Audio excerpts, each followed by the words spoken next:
The first light of dawn was a pale thief, stealing the stars from the sky over Rome and slipping through the single, high window of Lucius's room. It found him already awake, his eyes open to the cracked plaster of the ceiling, his body aching with the familiar anticipation of another day of labor.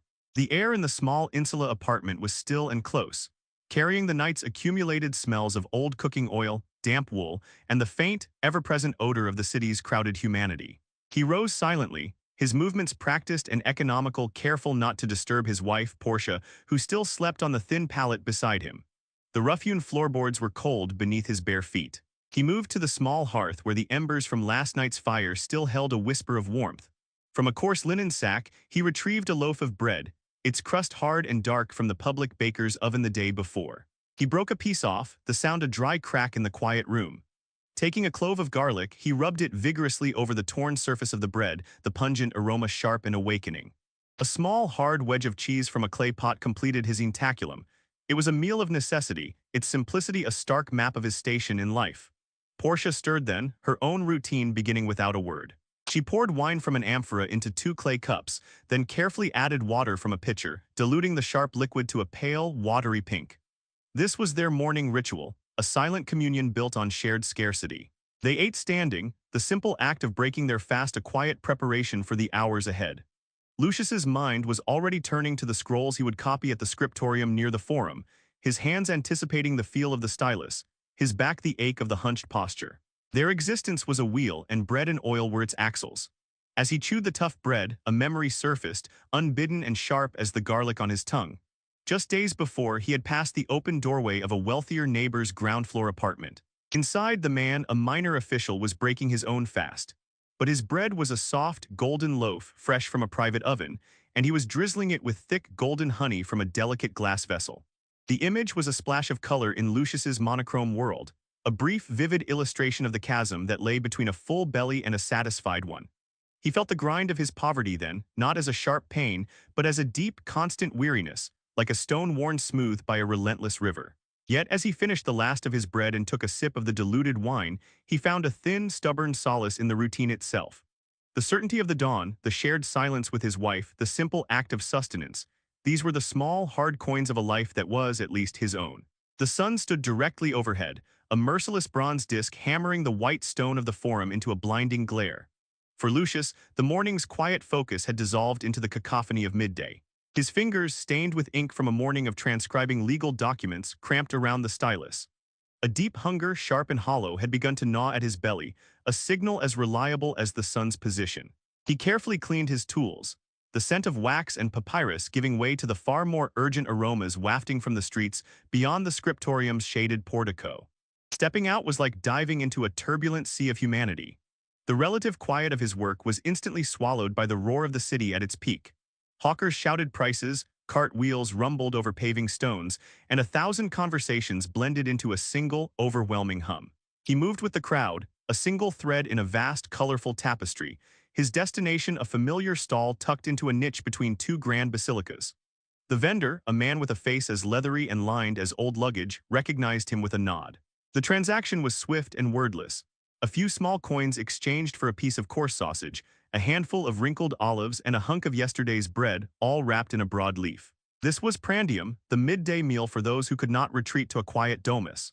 Lucius found a sliver of shade against a sun-warmed wall and ate quickly, his eyes scanning the scene.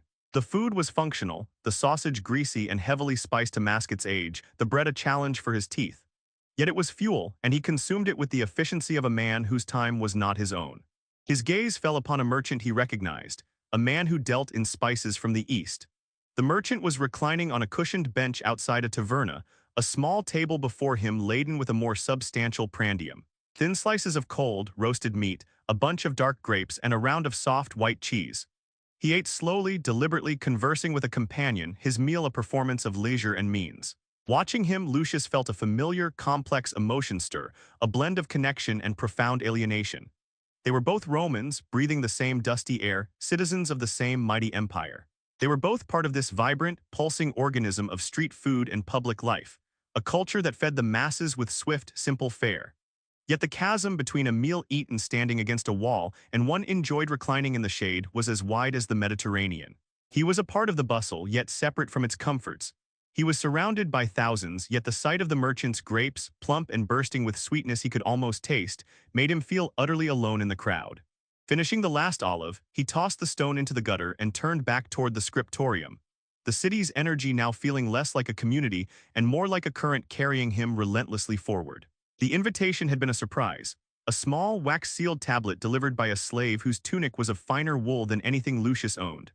Now, as dusk settled over the Palatine Hill, softening the harsh lines of the city into shades of indigo and gold, he stood before the heavy oak door of his patron's domus.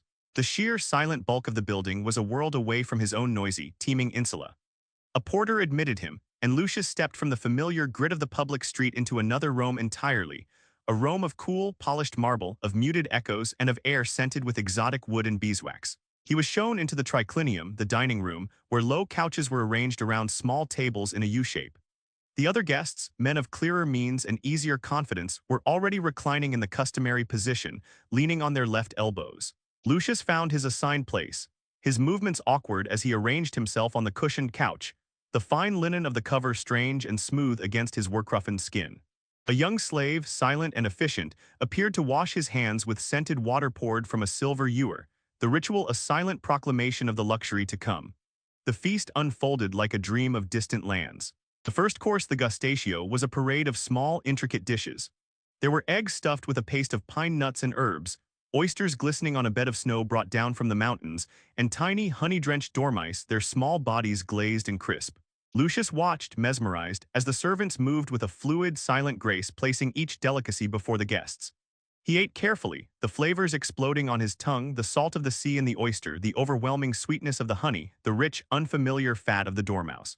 A cup was filled for him with wine from Gaul, a deep ruby red that needed no dilution, its taste complex and powerful, a world away from the sharp, watered-down vinegar of his morning ritual.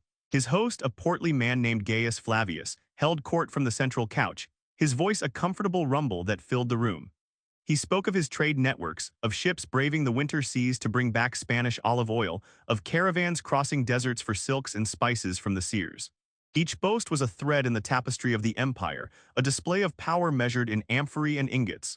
As Lucius listened, his mind, trained to notice absence, began to wander. He imagined the vast, unknown continents beyond the empire's edges, picturing foods that did not yet grace a Roman table. He envisioned a plump, red fruit, bursting with juicy acidity, or a starchy, earthy tuber that could fill a belly for a day.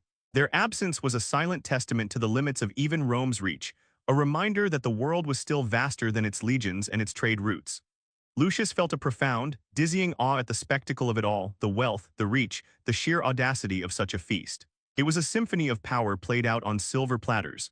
Yet beneath the awe, a cold, sharp unease began to coil in his stomach. He looked at the silent, efficient slaves, their eyes carefully averted, and then at the laughing, flushed faces of the guests. He thought of Portia, likely eating a simple bowl of pools back in their cramped apartment, and of the sausage